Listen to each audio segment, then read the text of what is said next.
Welcome, you are listening Radio Central News. I'm Chandni and now news in detail.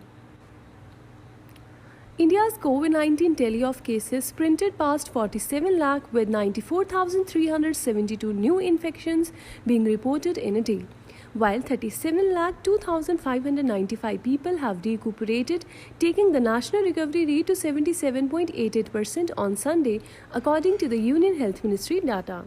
The total coronavirus cases mounted to 47,54,356, while the death toll climbed to 78,586, with 1,114 people succumbing to the infection in the span of 24 hours, the data updated at 8 a.m. showed. The COVID-19 case fatality rate due to the coronavirus infection has further dropped to 1.65%. There are 9,73,175 active cases of COVID-19 in the country, which comprises 20.47% of the total caseload, the data stated. India's COVID-19 tally had crossed the 20 lakh mark on August 7, 30 lakh on August 23, and it went past 40 lakh on September 5. According to the ICMR, a cumulative total of 5,62,60,928 samples have been tested up to September 12, with 10,71,702 samples being tested on Saturday. Of the 1,114 new deaths, 391 are from Maharashtra, 94 from Karnataka, 76 each from Tamil Nadu and Punjab, 67 each from Andhra Pradesh and Uttar Pradesh, 59 from West Bengal, 37 from Madhya Pradesh, 28 from Delhi, 24 from Haryana, 23 from Assam, 20 from Chhattisgarh, 15 each from Kerala and Gujarat, 14 each from Rajasthan and Uttarakhand. 12 fatalities have been reported from Tripura, 11 each from Bihar, Odisha and Telangana, 10 each from Goa, Jammu and Kashmir and Jharkhand, 6 from Chandigarh, 5 from Pondicherry, 3 from Sikkim, 2 from Himachal Pradesh, while Meghalaya, Manipur and Ladakh have registered 1 fatality each.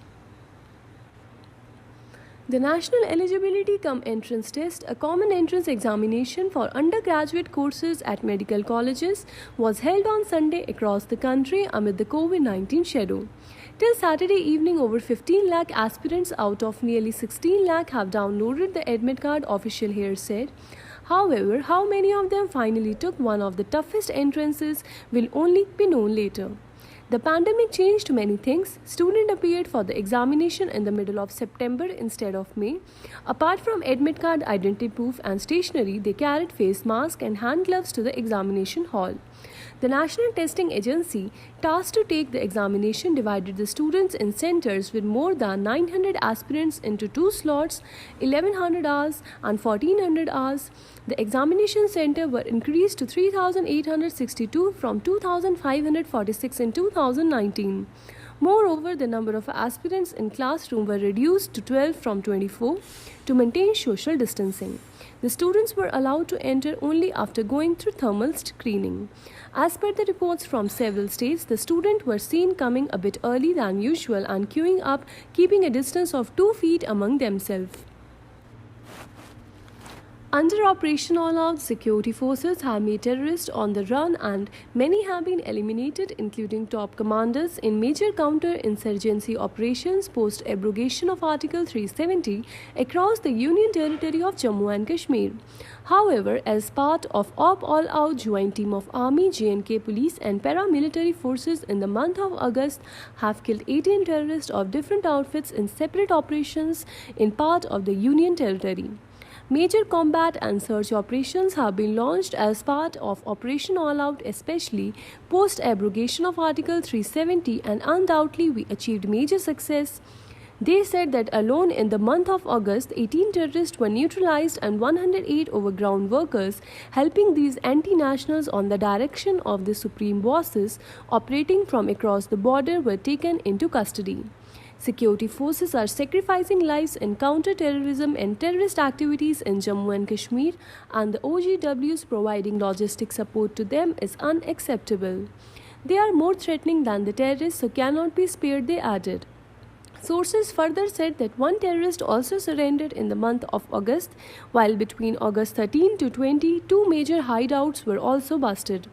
Giving more details, they said that Pakistan also violated the ceasefire for 430 times, adding that so far till August 31, 2020, 165 terrorists have been killed as compared to 152 in 2019.